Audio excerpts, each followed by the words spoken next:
ముఖ్యమంత్రి జగన్మోహన్ రెడ్డి గారు మన కుప్పం ప్రాంతానికి అందరినీవా కాలువ నీళ్లు వదులుతామని హెలికాప్టర్లో వచ్చారండి. వచ్చి అక్కడ ఆడో స్టాక్ అయిన నీళ్లు వదిలేసాడు. నిన్న 11:30కి అట్లా వదిలింటాడు అనుకుంటా. రాత్రి 10:30కి తీరా నిలిచిపోయింది. ఇదే అందరినీవా కాలువలోనే ఎంకేపురం గ్రామస్తులు మన టీడీపీ కార్యకర్తలు అందరూ కూకొని ఉన్నాము. ఎందుకండి ఈ మోసాలు? జనాల్ని ఎందుకు మోసం చేస్తారు చెప్పండి.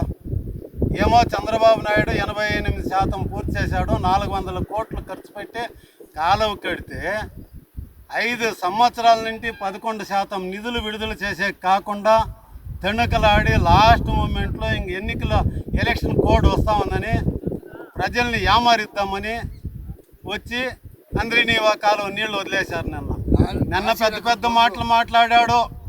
ఇంత అంతా కాదు, పెద్ద మాటలు లెక్కలేని తప్పులు చెప్పేసి కోట్లు ఖర్చు పెట్టి చంద్రబాబు నాయుడు తిట్టేకే సరిపోయింది వాని మీటింగ్ అంతాను. అందరూ చూశారు, వీడియోల్లో చూశారు, టీవీల్లో చూశారు. వాని అహంభావము, వాళ్ళు తప్పులు, వాళ్ళు మోసాలు అంతా నన్నంతా ప్రజలు తెలుసుకున్నారు. ఇబ్బంది ఏం లేదు. మీకు పోయే కాలం దగ్గరలో వచ్చేయండి. జగన్మోహన్ రెడ్డి గారు గుర్తుపెట్టుకోండి, ప్రజలను మోసం చేయొద్దండి. ప్రజలను మోసం చేసిన వాళ్ళు ఎవరు నిల్లేదు. ప్రజలను మోసం చేయకుండా న్యాయమని ఇచ్చేయండి. ఎంత ఆశ పెట్టారండి. ఏమో సాంగ్యం చెప్తారు, ఏమో చూపించి ఏమో చేసినట్లా అట్లా అయిపోయింది.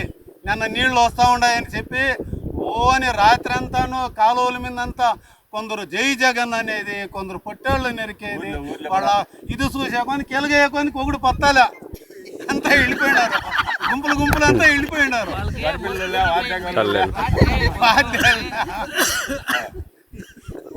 ఇదండి వాస్తవ పరిస్థితి.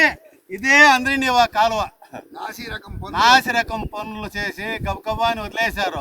నిన్న సీఎం ఇడిచిండే నీళ్లతో కూడా ఆ సిమెంట్ పెరుక్కొని పోతే అప్పటికప్పుడు ఆ రాజపేట దగ్గర వేసినారు. వీళ్ళంతా మోసాలు, మీ మోసాలంతా చూడన్నారు. కుప్పం ప్రజలు మీకు తగమైన రీతిలో బుద్ధి చెప్తారు.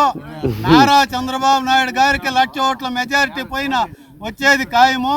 మీరు ఎన్ని అడ్డంకులు జరిగినా ఎంత ఇచ్చైనా కూడా నారా చంద్రబాబు నాయుడే ముఖ్యమంత్రి అవుతా ఉన్నాడు. గుర్తుపెట్టుకో. ఎల్లకాలం మీ అందరినీ నీళ్లు అన్ని చెరువులు నింపే రోజులు దగ్గరలోనే వస్తాయని అందరినీ కోరుకుంటున్నాను.